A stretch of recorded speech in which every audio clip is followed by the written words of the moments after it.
Welcome to this week's edition of World Crisis Radio. This is Webster Tarpley reporting to you from Washington, D.C. Our maxim for this week: the people that dwelleth in darkness shall see a great light.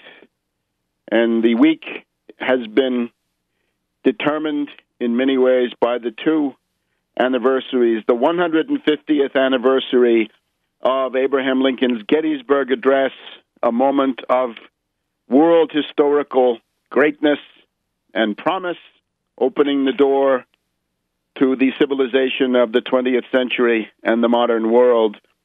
And then the Kennedy assassination anniversary, Dallas, November 22nd, 1963. That anniversary falls today. We are recording on the afternoon of Friday, the 22nd of November. It's about 50 years to the hour since Kennedy died.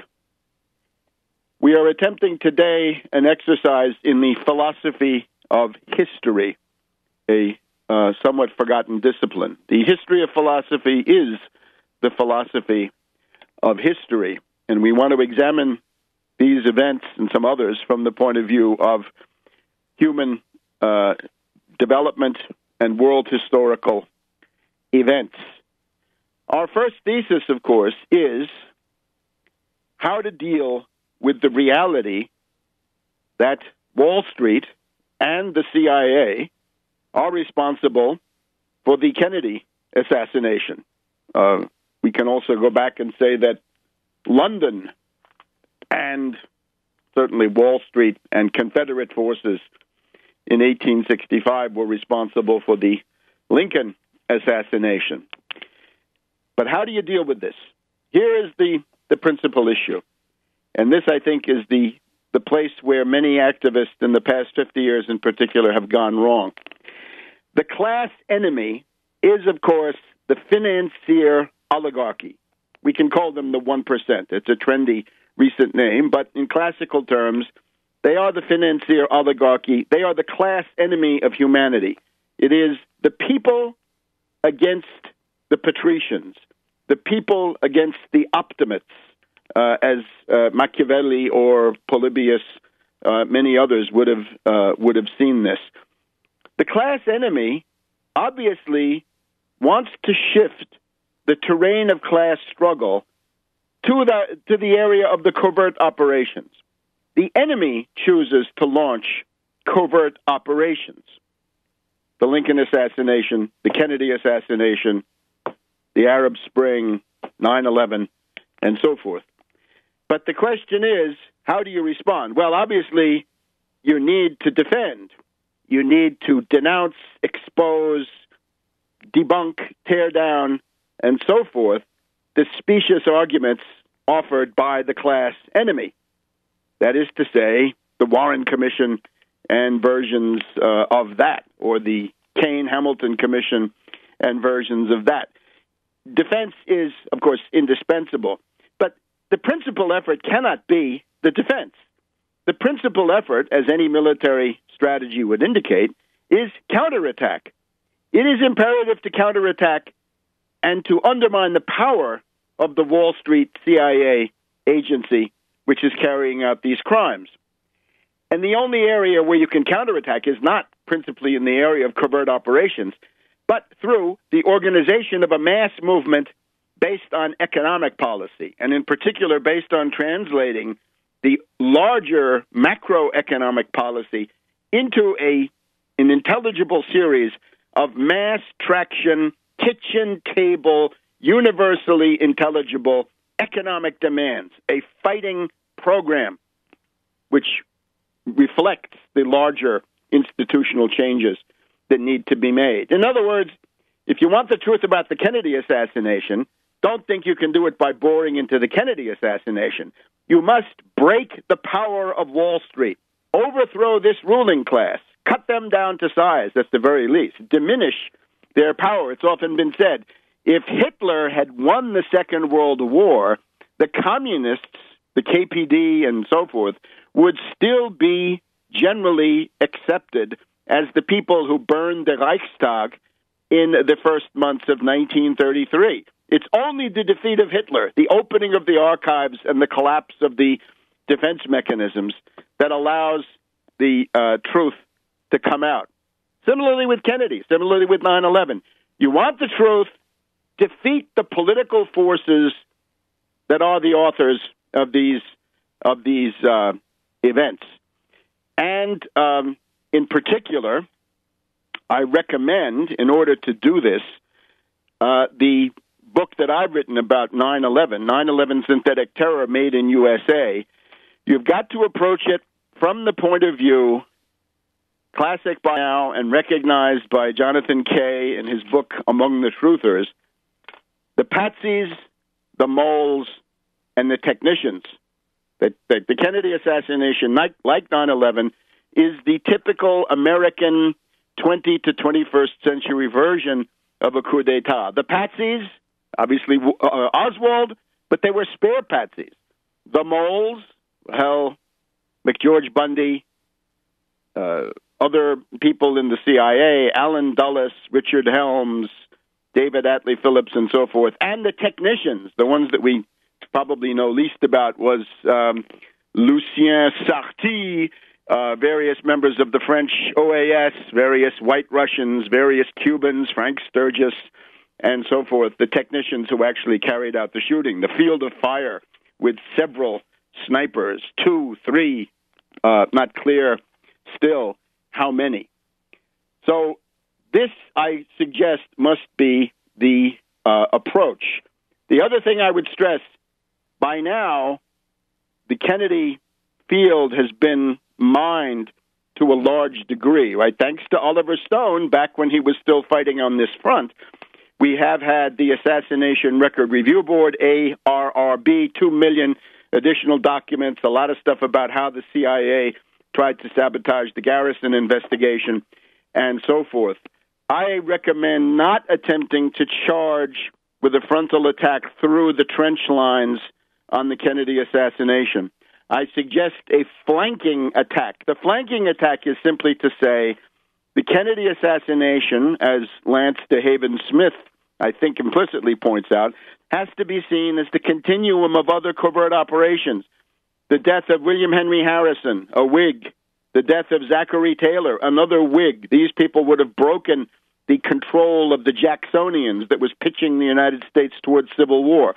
The Lincoln assassination, which made sure that Reconstruction was aborted and cut short. The Garfield assassination, another attempt along the same lines. McKinley died because of the British desire to force the U.S. to have an empire. Harding, quite possibly, died as a result of poisoning in Canada because of his commitment to getting the United States a bigger fleet than the British. In the case of Franklin D. Roosevelt, this is the principal one that you've got to stress today. The 1933 Miami assassination attempt, the 1934 Morgan coup associated with names like Smedley Butler and the Dick Stein Committee. There's a second coup attempt in 1937-38, Van Horn, Mosley, and a bunch of White Russians. The 1942 von Siatsky attempt against Roosevelt, which led to a federal trial, with the prosecutor being Thomas Dodd, a later senator, and then finally the assassination of Franklin D. Roosevelt with the Russian woman painter and her assistant in the room with a paint box that was never checked for arsenic, strychnine, and cyanide. And this one, I think, I found sort of a focus group. My focus group was the population of Western Pennsylvania. Take a look at my KDKA interview of last Sunday night. I think when you talk about the assassination of Franklin D. Roosevelt, you begin to open people's eyes to the context of Kennedy. And we'll be back in just a minute on World Crisis Radio. Welcome back to World Crisis Radio. This is our exercise in the philosophy of history, the discipline which I attempt to cultivate, to practice. Harrison, Zachary Taylor, Lincoln, Garfield, McKinley, Harding, Franklin D. Roosevelt with 5 overt acts that we know of. Kennedy, we'll talk about in some detail. Gerald Ford, Lynette Squeaky Fromm, and Sarah Jane Moore, apparently wanting to get Nelson Rockefeller one of the main powers of the CIA, one of the godfathers, the guiding lights of the CIA, especially in Latin America, which is the relevant area for some of this, attempting to get him in. Then with Clinton, remember, a light plane crashed into the side of the White House. One of Clinton's helicopters went down. John Wilson, a local District of Columbia politician, was found hanging. And with Clinton, of course, the Vince Foster story, people who think Clinton killed Vince Foster, this is the same lunatic mentality we see with Benghazi. The killing of Vince Foster was a direct warning to Clinton. Watch out, we're looking at you. We can get you anytime, so do what we say. And he did. Now, the coup d'etat aspect of the Kennedy assassination, I think, deserves to be pointed out, even before we get into any other considerations. In order to have a coup, you've got to be able to control the presidential succession. So you've got Kennedy and Johnson in Dallas. You've got this very elderly John McCormick of Massachusetts. After that, you've got the even more elderly Carl Hayden, I think, of somebody who is in his 90s. And then Dean Rusk. And, of course, Dean Rusk, the entire Kennedy cabinet, or much of it, was flying over the Pacific. That's Secretary of State Dean Rusk, Secretary of Agriculture Orville Freeman, the Secretary of the Treasury, C. Douglas Dillon, Secretary of the Interior, Stuart Udall, Luther Hodges, Secretary of Commerce, and the Labor Secretary Willard Wirtz, plus Walter Heller of the Economic Advisors, plus Pierre Salinger, the spokesman of the White House, were flying over the Pacific. They were beyond Hawaii, and simply that plane could have been brought down, and there would have been then a tremendous power void. It is reported by many sources, contested by some, that the phone system, at least in key parts of Washington, D.C., went down at or about the time of the shooting in Dallas. That would have been about 1:30 in the afternoon, about exactly now, 50 years earlier. The phone system went down. This is another sign, I think, of a coup d'etat. There were also reports of troop movements which were out of the ordinary. Then just look at what you're going to see now quite a few times, and you have seen in the last couple of weeks, the behavior of the Secret Service detail. The driver, a guy called Greer, slowed down, almost stopped when the shots were fired. The Secret Service agent in the right front seat of the Kennedy limousine, Kellerman, does not budge. His training is to jump up out of his seat, throw himself over Connally and Connally's wife, and land on top of President Kennedy. And if you've seen the way they responded with Reagan, right, they pushed him when Hinckley opened up, or somebody opened up when Hinckley was there. They pushed Reagan into the limousine so energetically that people thought that was his wound. They thought was that he'd hurt his ribs by getting pushed into the car. We've also got the story that no agents were standing on the back bumper where there were these special handles. There were apparently no running boards on the limousine. And today, of course, the libertarians take the side of the Secret Service. I'd say, what happened in Cartagena with the drunken orgies with prostitutes of the Secret Service? What's going on in the Willard Hotel? Well, one of these heroes left a bullet in the hotel room of a trollop.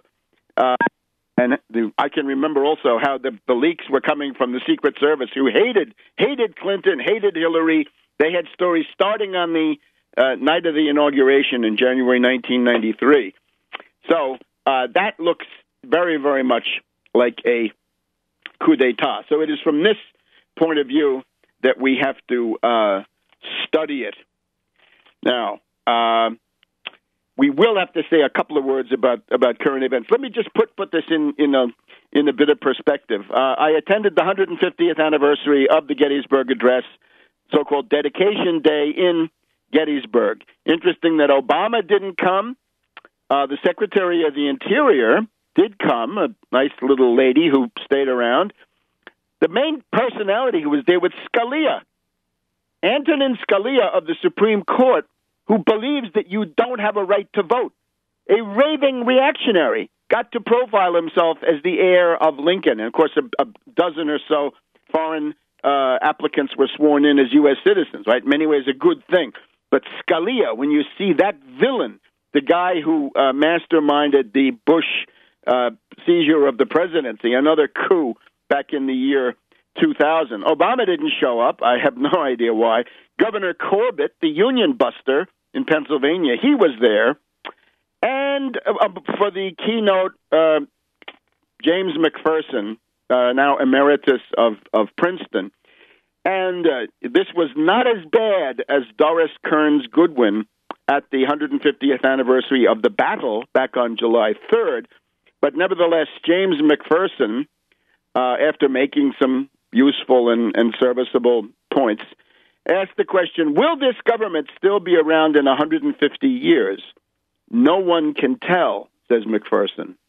Now, technically, of course, we cannot see into the future, but I would say to you, that is not the spirit that won the Civil War. That is not the spirit that saved the Union. That is not the spirit that freed the slaves, and the slaves freeing themselves, an important part of that, as was pointed out. That agnosticism, that effeteness, is the hallmark of the modern liberal, or indeed left liberal. And I would fault McPherson. The answer would have been, will this government be around in 150 years? Abraham Lincoln would have said, yes, and let's make it happen.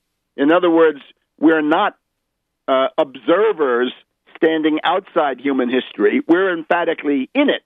And the stuff that we do and say becomes a self-fulfilling prophecy. After the larger ceremony, there was a group, I called them the radicals, right? Maybe the radical Republicans, they would have been in those days, went off to the left, and it turns out that in the entire Gettysburg National Cemetery, which is what was being dedicated, there are 2 black soldiers, 2 members of the U.S. colored troops. So there was a wreath laying on the grave of one of these heroic black soldiers. This is not somebody who fought at the Battle of Gettysburg, but he was interred. Of course, the black soldiers, and in particular the very famous, I think it's the 52nd Massachusetts, all right? The 54th Massachusetts were the ones who attacked Fort Fisher, Fort Wagner in South Carolina. But the two heroes interred at Gettysburg were from other engagements. And we'll pick this story up in just a second on World Crisis Radio. Welcome back to World Crisis Radio. Webster Griffin reporting from Washington, D.C. So, after the main ceremony at Gettysburg, with a very good reenactor, a guy called Getty, very effective version of Lincoln, government of the people, by the people, for the people. That is the essential cadence of it. There was the second ceremony of fewer people. The main crowd, maybe 5,000 or 6,000. This was 200 or 300. Over at the grave of one of the U.S. colored troops, a black soldier who was buried, one of the 2 buried at this particular military ceremony from the Civil War era. There may be others. And, of course, even though there were no black units at the Battle of Gettysburg, there were emphatically at Fort Wagner, South Carolina, shortly thereafter, which proved that the black troops were as good as anybody's troops in the world, and they were highly motivated. Secretary Jewell stayed for that. This is, of course, what made the Civil War revolutionary. Think of somebody like McClellan. McClellan, the Democratic commander, Democratic Party, at that time the Democrats were the bad guys, was commanding the Army of the Potomac, actually had the effrontery to tell Lincoln that there must be no emancipation of the slaves, said McClellan, conduct the war on high Christian principles, wage it against the armed forces and the government of the Confederates, but not against the Southern people. The confiscation of property or the forcible abolition of slavery should not be contemplated for a moment. Be conservative and get a general who will do that. And of course, the generals who supported that were the defeatists. Those were the people like McClellan, like Don Carlos Buell, like Banks, like any number of others, incompetence. So this is the revolutionary nature. And unfortunately, even though the ceremony in Gettysburg was co-sponsored by Gettysburg College, they founded really the dominant personality for their first decades, Thaddeus Stevens. And you've seen Thaddeus Stevens in the movie. Thaddeus Stevens, I think, is wrong to the extent that he recommended vindictive measures against individuals. What was necessary, however, was a land reform. The confiscation of the latifundia, the vast estates, the plantations of the Confederate leaders, breaking up those estates into the classic 40 acres and a mule, and the launching of the freed slaves into the possibility of economic independence and economic prosperity. Then we wouldn't have a situation where the average white personal net worth is supposed to be $120,000 and the average black family net worth is less than $5,000. So those are some considerations from Gettysburg. Remember, this was an answer to Lord Palmerston's Civis Romanus Sum speech of 1850, which proclaimed a worldwide Roman Empire. No, says Lincoln, of the people, by the people, for the people. And Dr. Sun Yat-sen, coming some decades later to write his Three Principles of the People, the so-called San Min Chu-i, goes for of the people, meaning a democratic republic, by the of the people, meaning a sovereign nation, by the people, meaning a democratic republic, and for the people, meaning economic development. So that is the world influence, right, reaching into China, and there are multiple other examples. Now, concerning Kennedy, last time, thanks to Professor Gibson, we learned to conceive of the Kennedy presidency as one battle against Wall Street, certainly against the military lunatics. But again, look at these people in the military-industrial complex as the property of Wall Street. We don't need to be bound by the precise terms of Eisenhower when we can do it much better based now on hindsight and the archives. Parenthetically, I hope to be able to report soon that a new edition of Battling Wall Street will be available at a reasonable price, and you should watch the website of Progressive Press of California. You should be looking for my books there, of course, but now you can also find Professor Gibson's books there if everything goes well. What are the causes, then, of the Kennedy assassination? Well, the main thing I would say is the conception of the presidency. Kennedy is devoted to a return to the Franklin D. Roosevelt concept of a powerful activist president where the president is in a dialectical relation with the masses. And the oligarchy, the Wall Street characters in particular, are going to be squeezed and to some degree crushed between the power of the president and his mass support. That is the secret of the Franklin D. Roosevelt mass Democratic Party, the urban machines, the South, labor, farmers, soldiers, intellectuals, women, and so forth, the black community, and so on down the line. The concept of the powerful presidency. One word you don't hear so much, or one term I haven't heard this week really at all, the new frontier. Kennedy ran as the new frontier. What did it mean? It was optimism, progress, science, industry, technology, the progress of the modern world, the idea that improvements in the material and cultural status of humanity are available. You fight for them, you can get them. And this growing moment of optimism, maybe it's best expressed in the moonshot. Eisenhower, to his credit, had founded the National Aeronautics and Space Administration, the civilian agency. Then came the moonshot, send people to the moon and bring them back safely before the end of the decade. And it was done. And this was at the beginning of January 1963. 82% of the American people felt that the country was destined to become more powerful and their own situations more desirable. Kennedy, of course, came in. He was programmed as a Cold Warrior. He was supposed to be bellicose and nasty. His father, a very nasty fellow, we don't need to get into that, the bootlegger and, what can we say, appeaser, Joe Kennedy. We won't say anything more about that. But the idea with Kennedy is he's looking for a modus vivendi with the Soviet Union. He's looking for a possibility of peaceful coexistence and war avoidance from a position of strength, but nevertheless on reasonably generous terms. Noam Chomsky, Howard Zinn, and Cockburn, known as Coburn, these wretched fellows have perpetuated the lie that Kennedy was committed to further escalation of the Vietnam War. Well, I'm afraid the evidence is no, that Gnome, the late Zinn, and the late Cockburn are simply wrong. They are the right wing of the left wing, of the Warren Commission.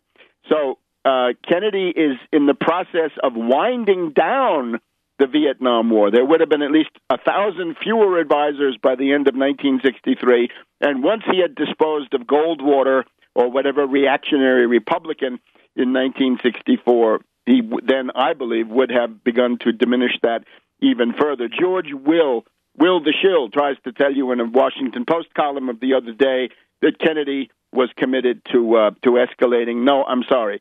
And with Cuba, the idea is a two-pronged policy. One, with Robert Kennedy, assassinate Castro, but on the other side, have a back channel with Castro through Jean Daniel of the Nouvel Observateur of France. The second term of Kennedy was going to lead to institutional changes. J. Edgar Hoover was going to be fired from the FBI, and his clique, his rotten clique, turned out.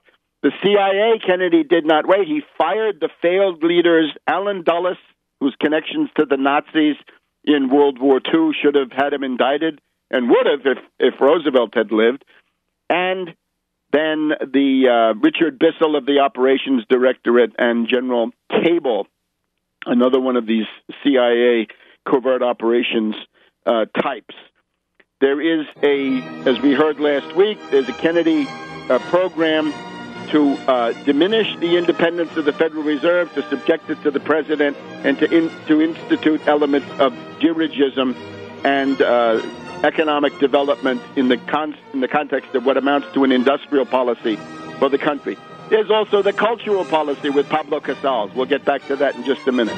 Welcome back to World Crisis Radio. So we're just ticking off why Wall Street and then the CIA, their tool, as we see in people like Allen Dulles, the Wall Street bond lawyer who dominates the CIA, why would they take up the idea of the Kennedy assassination? Their conception was never again a real president. Kennedy is known as the last president who thought he had presidential powers. This group said after Roosevelt, never again a powerful activist president, no return to the New Deal. They're against the New Frontier. They don't like the social consequences of the moonshot. It makes the American people uppity. They don't want to accept the dominance of finance oligarchs and predators of the type that we have today. There is an attempt to liquidate the Cold War. Peace through strength, peaceful coexistence with the Soviets, with Khrushchev, with Castro in Cuba, with Vietnam. The cleaning out of the dirty networks of J. Edgar Hoover at the FBI, the CIA with Allen Dulles, Bissell, and Cable. The attack on the lawlessness of the Federal Reserve, elements of dirigism there. And then the cultural policy, which it's typical is the White House concert by Pablo Casals, the greatest cellist, or one of the greatest cellists in the world at that time.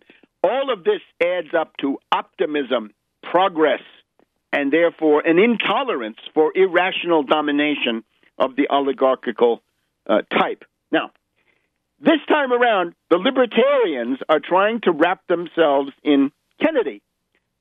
Jerome Corsi, the guy who has been, he did all these attacks on Kerry and so forth, died in the wool reactionary. I don't think he would say anything else.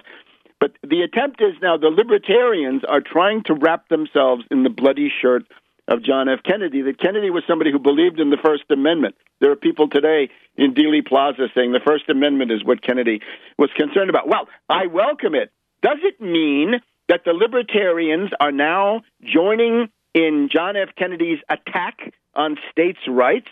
Remember, Kennedy is the guy who proposed the 1964 Civil Rights Act, which includes that in interstate commerce, if you have hotels, buses, and other facilities, trains, you can't have them segregated. Rand Paul and Ron Paul have built their careers on denying that one. That's the 1964 Civil Rights Act. Kennedy had confrontations with Ross Barnett of Mississippi over the integration of Ole Miss. He then had another conflict about a year later with George Wallace at the University of Alabama when Wallace stood in the door. Does that mean that our friends, the libertarians, are repudiating that entire racist heritage? And then look at the enemies of Kennedy, right? As he said to Jackie that morning, we're headed for nut country. And down in nut country, there was H.L. Hunt, one of the richest men in the world at the time, who was paying for radio attacks, the so-called Lifeline series against Kennedy. We have the John Birch Society, from which Paul Ryan, the Republican vice presidential candidate, emerged. When I can remember it listening to WOR New York, John T. Flynn would come on. John T. Flynn of America's Progress for Free Enterprise and Constitutional Government. And the thesis of these people was that Kennedy was a communist. Sound familiar? The Dealey Plaza, Ted Dealey was the publisher of the Dallas Morning News, and he tells Kennedy during this trip, we need a man on horseback to lead this country. Many people in Texas and the Southwest think that you're riding Caroline's tricycle. General Edwin Walker, that reminds me of General Boykin, that the libertarians think is such a hero, and so forth, right? Telling his troops they had to read the garbage of the John Birch Society. W.A. Criswell. Well, I hear the accents of Ted Cruz and Rand Paul and Ron Paul. I think they are the libertarians of today are precisely the linear descendants of those guys, and I'd like to be proven wrong, but on the other hand, it's perhaps not likely to happen. Now, we have a lot of fake history about this, and we'll talk about some of the more scurrilous ones later, but the respectable ones. If you watch television these days, you're going to get a good dose of Robert Dallek. He seems to have the JFK franchise. Douglas Brinkley is his, resident presidential historian on one network. Michael Beschloss at another network. Doris Kearns Goodwin is, I think, CBS. Larry Sabato of the University of Virginia, all over the place. And they defend the Warren Commission, and they don't like conspiracies. And I suggest that these people are charlatans. They ignore the important evidence. Now, who am I? What do I know? Well, my story is this, and I think that this is another reason I think I can say who's for Kennedy and who's not. I was for Kennedy.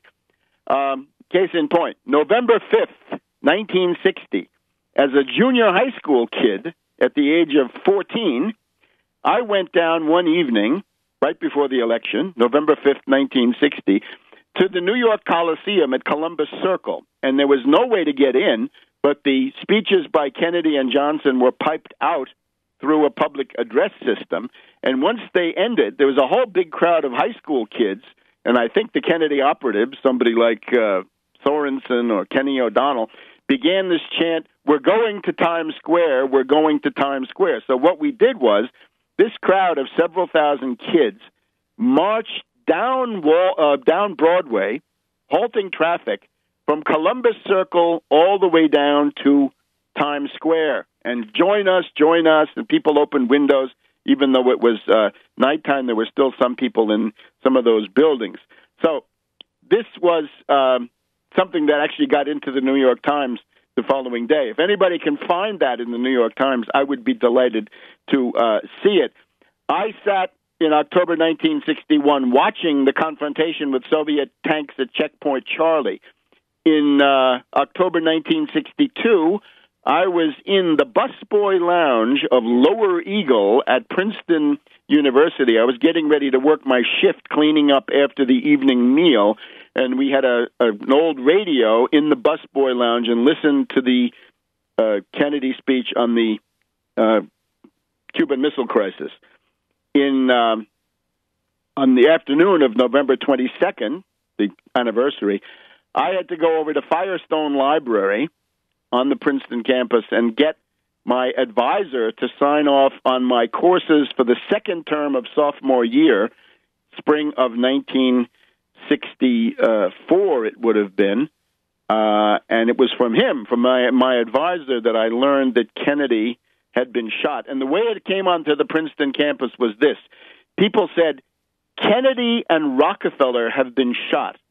And I believe this was that some of the radio reports said from Texas, Kennedy and the governor, meaning Connally, had been shot. But the way that this came across in the Northeast, the governor, sort of par excellence, right, the typical governor, was Nelson Rockefeller. So if somebody heard Kennedy and the governor had been shot, they might have interpreted it, Kennedy and Nelson Rockefeller have been shot. This sounded strange, but that is the way it came across.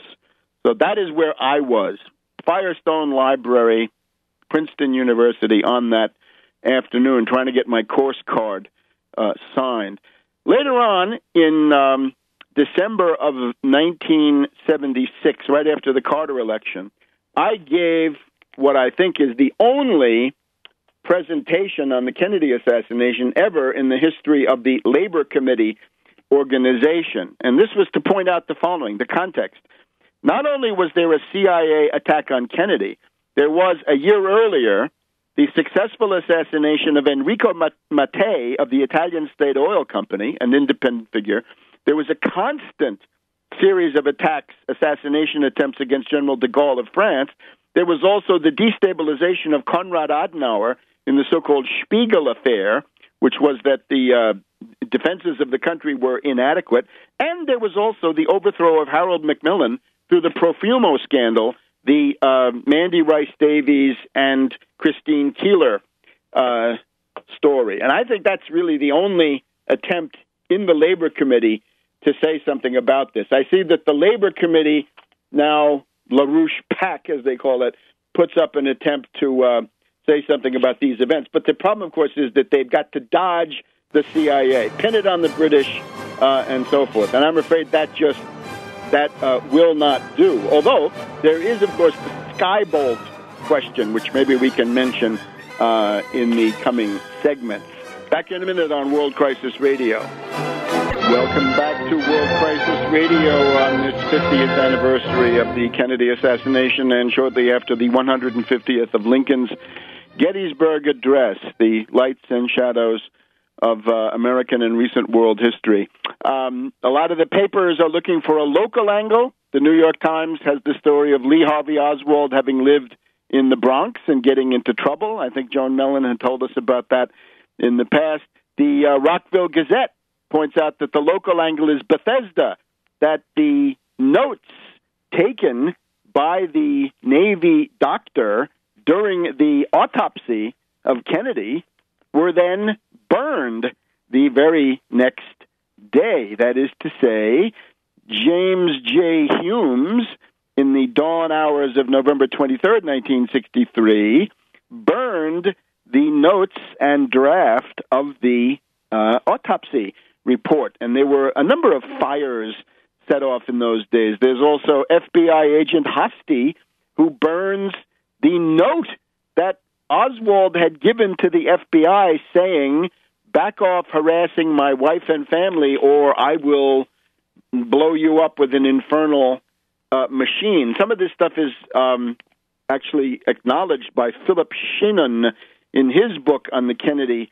assassination. What this shows, I think, is that there's now the rigid defense of the Warren Commission is impossible. It's been shot full of holes so many times. So what they go with is a porous or flexible defense, but still coming up with, even though the Warren Commission was misguided, Oswald was a lone nut and there was no conspiracy. But now let's look at it from our point of view. Remember, in 9/11 synthetic terror made in USA, we've got the Patsy, Oswald and others, the moles, people inside the government, we've mentioned a few, we'll talk about more, and then the technicians, the ones who physically can carry it out. The trick is always the moment of physical impossibility, that Oswald is simply incapable of firing the shots in the time that he has with the degree of accuracy and of creating the wounds that then are coming from the front as well as from the back and maybe from different angles even in the front. We have multiple Oswalds in the period leading up to the assassination. The one who tries to sheep dip himself in Cuba is a different Oswald. The one in the Soviet Union seems to be a different Oswald, or at least he's eating very differently. He looks much fleshier in his face. We have multiple shooters, not just one, but two or three. There is at least one spare Oswald that Joan Mellon has come up with, and that is this guy Beckham, who was somebody groomed to be brought in if Lee had somehow failed. There were multiple attempts on the life of Kennedy. There's a Chicago attempt. There's a Tampa attempt. Then there's the Dallas attempt. There may have been more. There were multiple assassinations. There's Kennedy, but there's also Officer Tippit of the Dallas police. This is a real interesting story.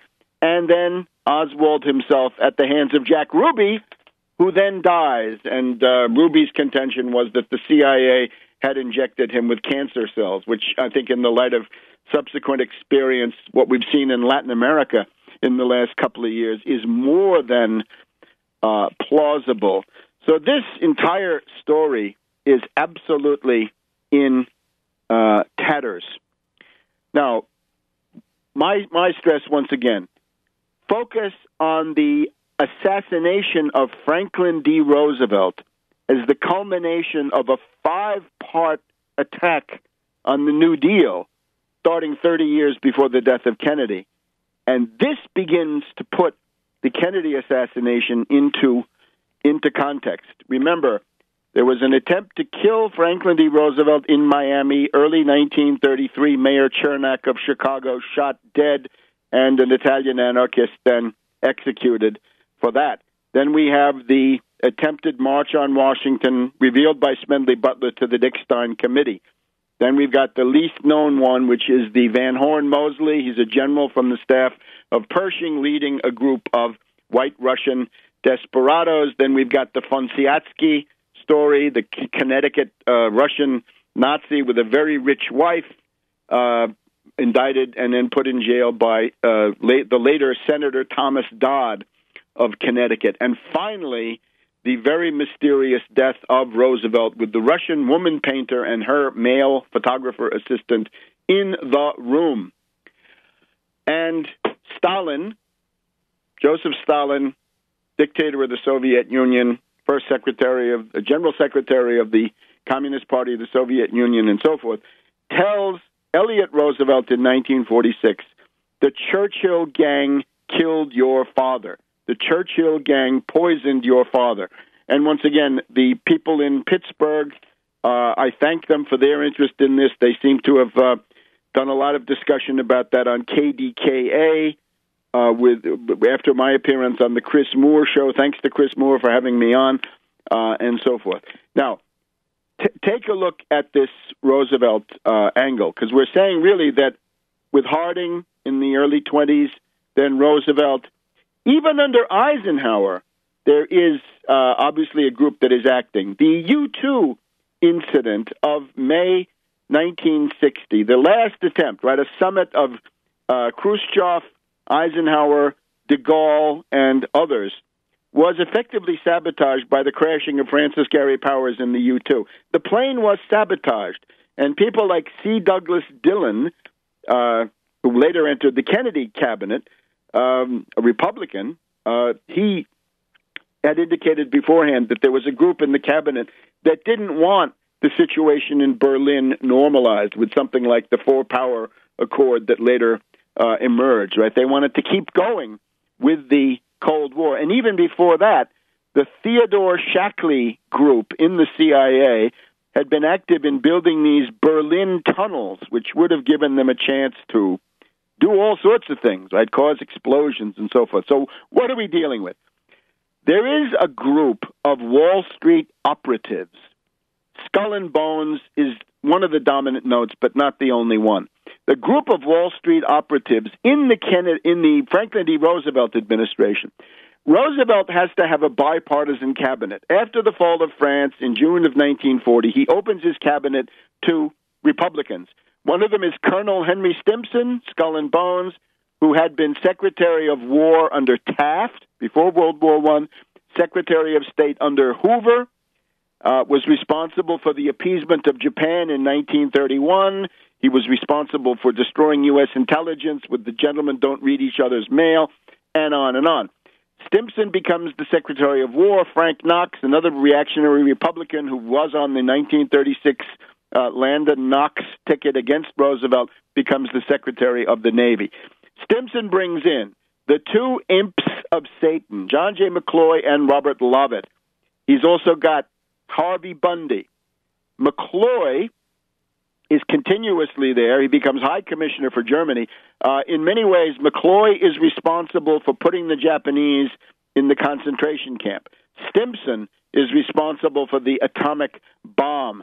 McCloy, very high on the list of those responsible for Pearl Harbor. They were interested in having a humiliating defeat for Roosevelt. I say this is the group that is, to a very large degree, behind Pearl Harbor. Stimson, dead.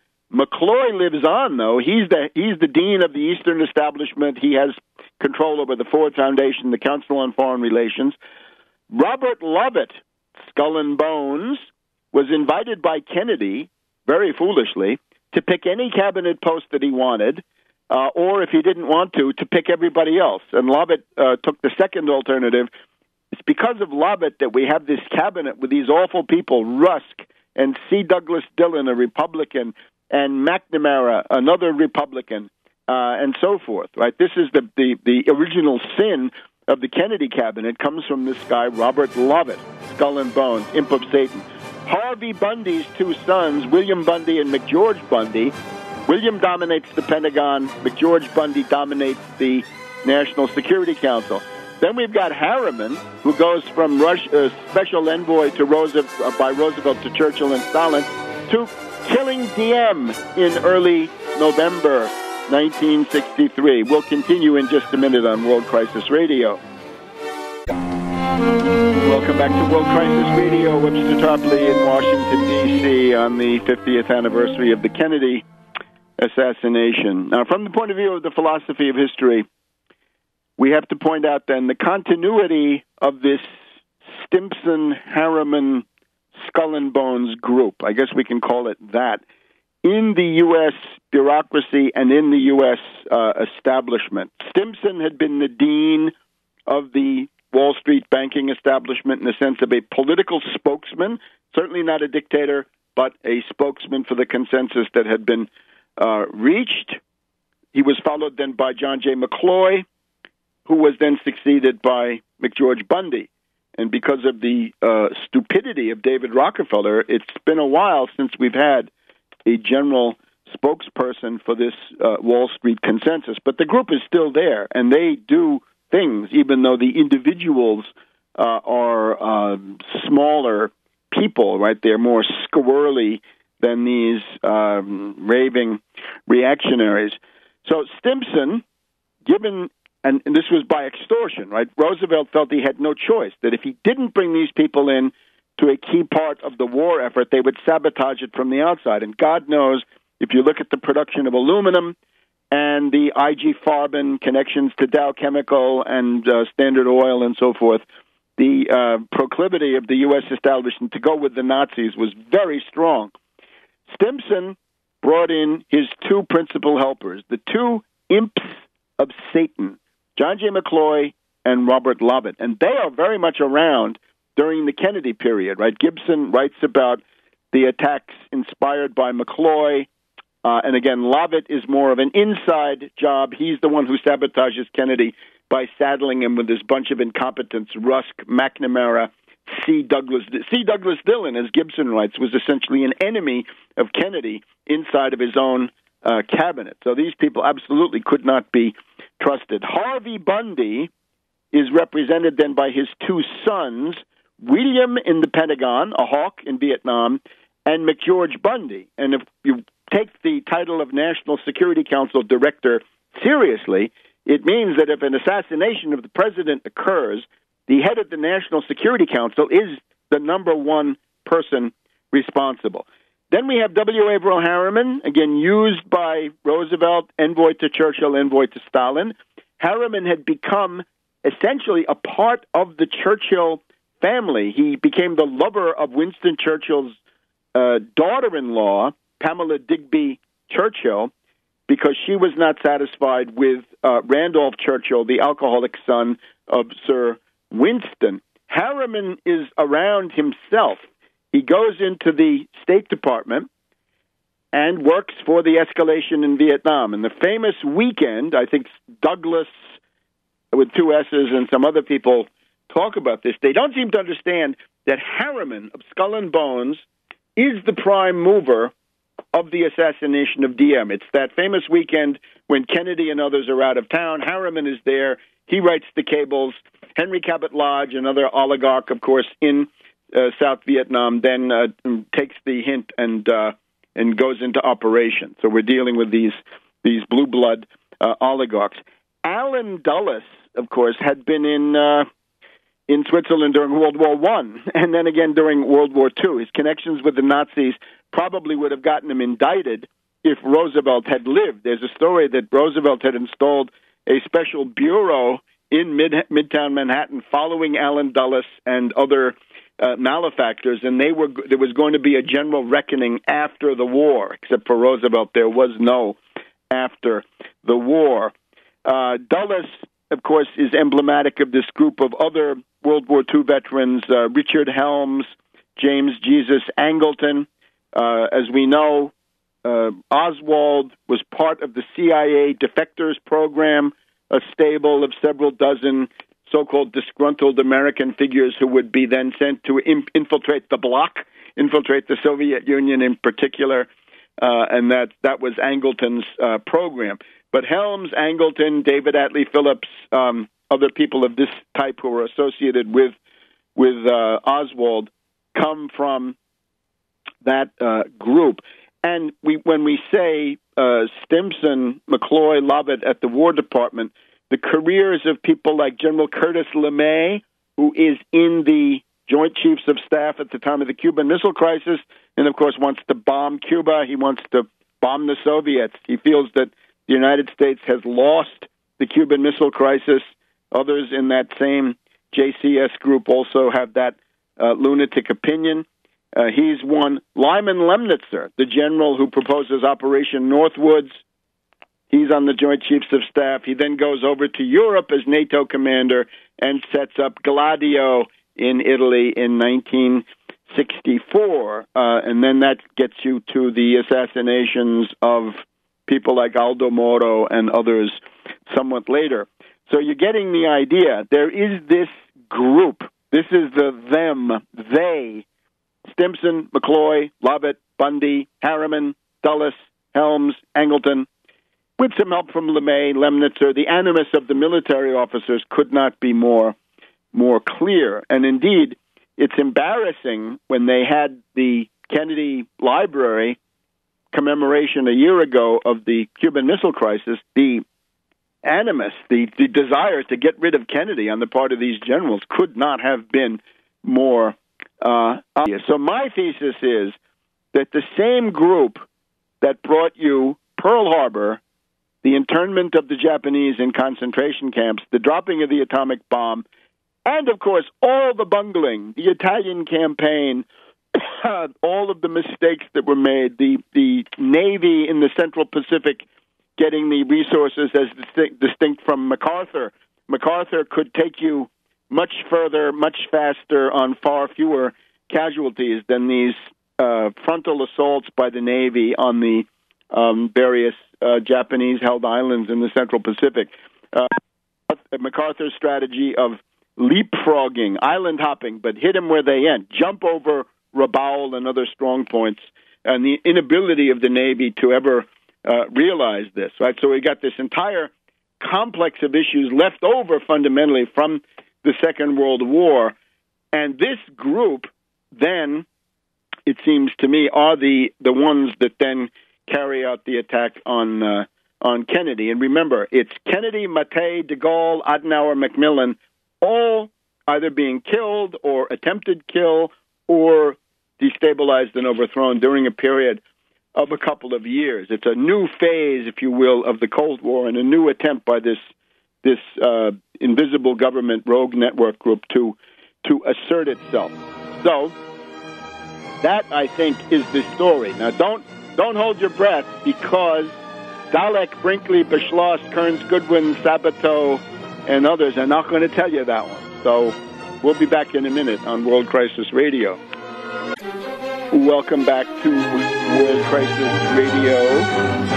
This is Webster Tarpley here in Washington, D.C. It's the sad anniversary of the Kennedy assassination, but we've had the commemoration of the great world historical moment of Abraham Lincoln back on Tuesday, the 150th anniversary of the Gettysburg Address. Now, if you look at my book, and I urge you to look at it, I urge you to buy it. If you don't have it, it's really time to get it. George H.W. Bush, the Unauthorized Biography. What you will find there is, in the printed book, I'm afraid, I do not have a chapter on the role of George H.W. Bush in the cover-up, surely, and perhaps in the preparation of the Kennedy assassination. And that is because that chapter was censured by the publishing entity, the political entity that I was part of. And this was somebody... well, it comes down to a certain character by the name of LaRouche who didn't like that chapter, so it was not printed. But fortunately, I saved the chapter. So if you go to my website, Tarpley.net, go to Tarpley.net website, and you will see that the chapters are all numbered, except there's one where it becomes A, 12A or 11A, I think it is, and that is the role of George H.W. Bush in the Kennedy assassination. And what it comes down to is, it is very likely that George H.W. Bush was the CIA manager of the Bay of Pigs invasion, the various vessels, the Barbara Bush, and so forth. And this was, of course, the toxic milieu of George H.W. Bush between Texas and Florida, where the family has another base, right? Hobe Sound, Jupiter Island. And there's also then the question of George de Mohrenschildt. Where it's interesting in the Kennedy assassination, we're at the point where the older generation of intelligence provocateurs coming from the white Russians, the anti-Soviet Russian emigres, is mingling with and being replaced by the newer Cuban, the Gusanos levies, right? The people, the anti-Castro Cubans, from which, of course, we get people like Ted Cruz and Rubio, right? They're grabbing for power, right? After having had their careers launched with the help of the intelligence agencies. So if you look at de Mohrenschildt's address book, he's got the number of George H.W. Bush in his address book, and I would point to the role of some other handlers, in particular Ruth Paine seems to be getting on television. I know some people with experience in Central America, and they wanted to point to the fact that Ruth Paine had a nefarious role in Central America in the 1980s, so that one of the general problems you get is that if people are operatives, sometimes it is not possible to hide that fact over time, because as they're recycled from role to role, it becomes obvious that the logic of their lives is not an autochthonous one. In other words, it's not an internal logic of how a human being would develop, but it's somebody who's being given different assignments. You can find some examples. Arthur Koestler is a good example of somebody who went through 6 or 7 different identities in his career as such an operative. So the CIA thesis, in a general way, comes down to that. Stimson, McCloy, Lovett, Bundy, Harriman, Dulles, Helms, Angleton, Lemnitzer, LeMay, and so forth. And these people go all the way back to Pearl Harbor, and with Stimson, who died at about 1950, they go really all the way back to World War I. And remember, the U-2 shows that this group is active.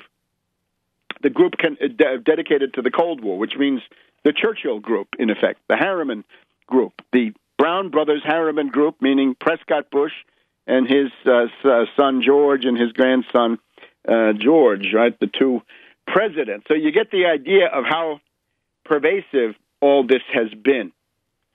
Now, the state of the cover-up as of the 50th anniversary, right? We're told that as of right now, one poll says that 61% of the American people do not believe that Oswald acted alone, but he was part of a conspiracy. It's also said that in the immediate wake of 9/11, when people were perhaps more focused on these sorts of questions, 75% of the American people believe that that Oswald was part of a conspiracy. So, in a sense, the movement of exposing the reality of the Kennedy assassination has won, except it points to the inherent problem that I mentioned at the very beginning. 75%, 80%, 90% can come to the conclusion that Kennedy was, in fact, killed by a conspiracy. What then? What conspiracy, and what do you do about it? And this is precisely where the tax Wall Street party comes in. If you conclude, as I do, that over a period of time, a century or more, you've got a series of catastrophic events, including the blowing up of the Maine, or 9/11, or Iran-Contra, and the Arab Spring, and so on down the line. If these are the fruits of an intelligence community which is directed by the perceptions of the financier oligarchy and their worldwide looting scheme, their imperial domination, then what do? You've got to do something to break the power of Wall Street. And again, the way to do that, I submit, is not to counterattack exclusively on the area of covert operations. The enemy does that precisely because they're politically weak. They can't come out and say, we demand we have inflicted 9/11 because we demand a war with Iraq or Afghanistan or whatever it is for geopolitical reasons. They can't do this. It's got to be hidden, and that is the role of the covert operations. And, of course, a government that runs by covert operations is a bankrupt government indeed. However, you've got to counterattack it on the area of intelligibility, not covert, but overt. And the most overt is economics. The most overt is the fact that we have a world economic depression, declining standards of living, a real world economic crisis. Inequality, of course, plays a role, but inequality cannot be seen as the only or even the main first issue here. As some people have pointed out, populations are ready for a revolution when there's nothing else left for them. In other words, when the mechanics of daily life become so intolerable that they're willing to take risks and contemplate things that are completely unheard of. That's the mass strike moment. And as I've said, I believe we're approaching a mass strike moment in 2014 and 2015. And I see that the controllers, shall we say, of Russell Brand also believe that we're approaching such a mass strike moment. Now, their idea is to intervene in it, to wreck it. My proposal is the tax Wall Street party will intervene into the coming mass strike upsurge with program, leadership, organization, and strategy for victory. And victory means significantly breaking the power of the Wall Street elite, and doing that with a series of economic demands that express the need of working people to survive, to have the national economy survive, to organize a return to full employment and rising standards of living, and an increase in the standard of living, much as the Malthusians hate to admit it. In terms of mass psychology, we are dealing often with a state of depression that goes back 50 years.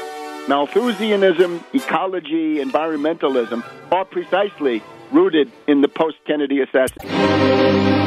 Welcome back to World Crisis Radio, our broadcast for the 50th anniversary of the Kennedy assassination. We've already had Joan Mellon. We've had Professor Donald Gibson, two professors actually, and we'll have more as we attempt to draw other important lessons from this entire experience, right? This season. Please remember, my lecture on the Russian fleets is available on C-SPAN, C-SPAN Video Archive, C-SPAN Video Library. As of right now, I'm about number 12 in the last month with about 5,200, 5,300 views, which is, I believe, more than any broadcast on Civil War history that I can find. I seem to be beating some of these poobahs of the scholarly world, and I take it to be not a personal question, but the pool of goodwill towards Russia on the part of the American people is, it seems to me, the main factor there. One other Kennedy anecdote of my personal history. In Rome, about 1978, I ran into an Austrian by the name of Lenski. He was an elderly man. He had been born in Trieste, which was, at the time he was born there, a part of the Austro-Hungarian Empire. And when Trieste became part of Italy, people living there had a chance to relocate into Austria or stay in Trieste. And Lenski had decided to stay there, and then he'd found his way to Rome, where he was somehow connected in a general way to the Vatican and some kind of an intelligence function for the Holy See. And Lenski had on one occasion gone to the Hotel du Lac, the Hotel du Lac out at the EUR neighborhood in Rome. You have the ENI, Italian State Oil Company, at one end of the lake, the Hotel du Lac at the other end of the lake, and that was where we had the headquarters of Permindex. And Lenski had gone in there, and taking advantage of a moment when the secretary was distracted, he had essentially stolen the Rolodex of Permindex. Now, this was admittedly in the late 60s or 70s, so it would not have been the pre-assassination with Clay Shaw's name in it and so forth. But he then gave me a copy of this, which I unfortunately sent on to the Intelligence Bureau of this Labor Committee, and that was the last that was heard of it, because this apparently got too close to the CIA, and we know that with LaRouche, it's never the CIA, anything but. So that's the story of Lenski and the Permindex Rolodex, and that's, of course, Paese Sera, the sort of para-communist afternoon newspaper, which pointed to the role of people like Carlo D'Amelio, who had a private television in Rome in the 1970s. I've certainly been in the same room with him in those days. Mandel Mantello, a Romanian fascist. Ferenc Nagy, who had been prime minister of a Nazi puppet state in Hungary after the fall of Admiral Horthy, after Horthy was overthrown by Hitler. King Zog, Mehmet Zogu, the former King Zog of Albania, or perhaps more accurately, his son. And again, Carlo D'Amelio with his TV station. So this was all there, right? And that's what I think the reporters from Paese Sera, a couple of whom I also knew, had been looking at. Now, we've got the various cover-up theories, which we'll talk about more in the coming weeks, I think. Part of the Kennedy assassination is the dialectical cover-up. In other words, built into the figure of Oswald is a mechanism to try to deter, to dissuade, to ward off people probing too closely. The dialectical cover-up is, if you don't believe that Oswald acted alone and you try to see him as part of a conspiracy, you may come up with the KGB, the Soviets, and therefore you may start World War III. Same thing with Cuba, right? The DGI, Diligencia General de Informaciones, or whatever it is. If you scratch Oswald too much, you may find that. Both of these are obviously wrong. Then there's the tried and true blame Lyndon B. Johnson.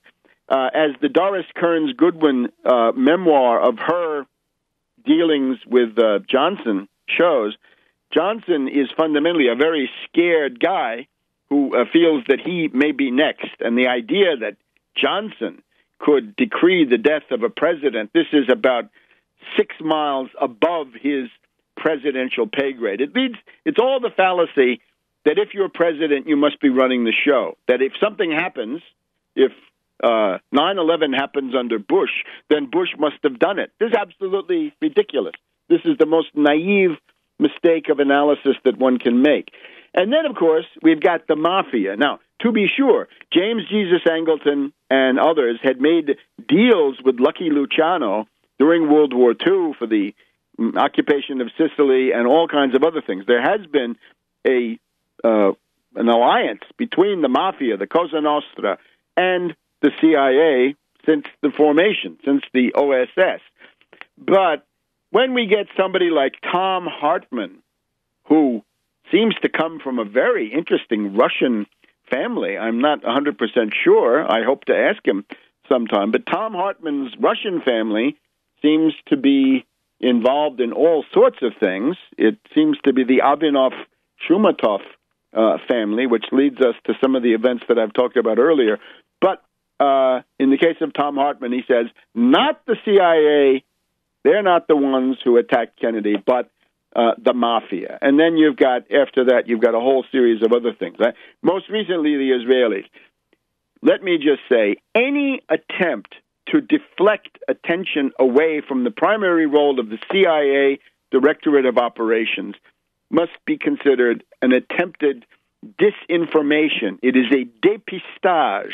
It tries to lead you into confusion and therefore has to be rejected.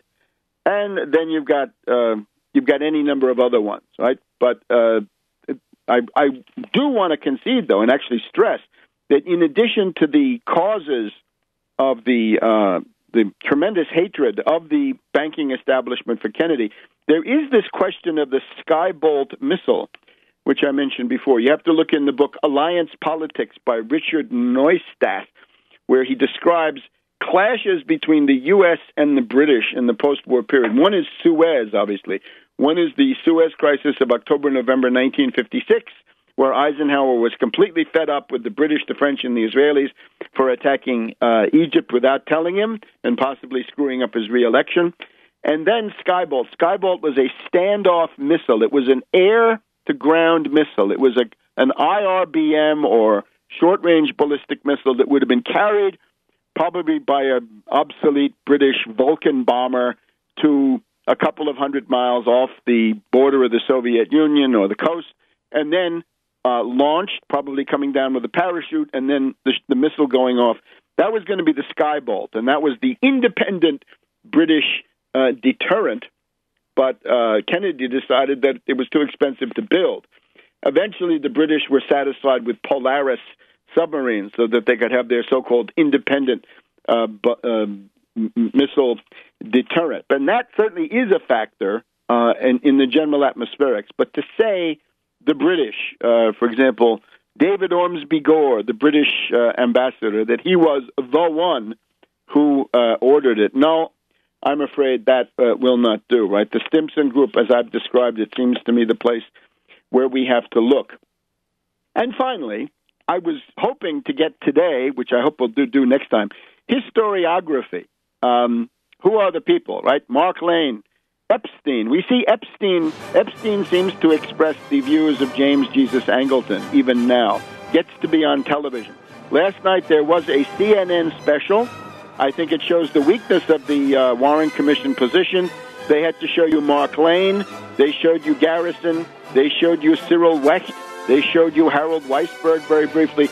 But the commentators that they liked are Epstein, who, of course, essentially defends the official story, although with some quibbles, and then a guy called Willans, who is a surviving veteran of the Warren Commission. History will prove us right. I'm afraid not. Then you've got Posner, Bugliosi, McAdams, who loved the Warren Commission, and the left wing of them, Gnome Chomsky, the late Howard Zinn, and the late Cockburn. And we'll demystify them in coming broadcasts. So with that, we conclude our 50th anniversary of JFK assassination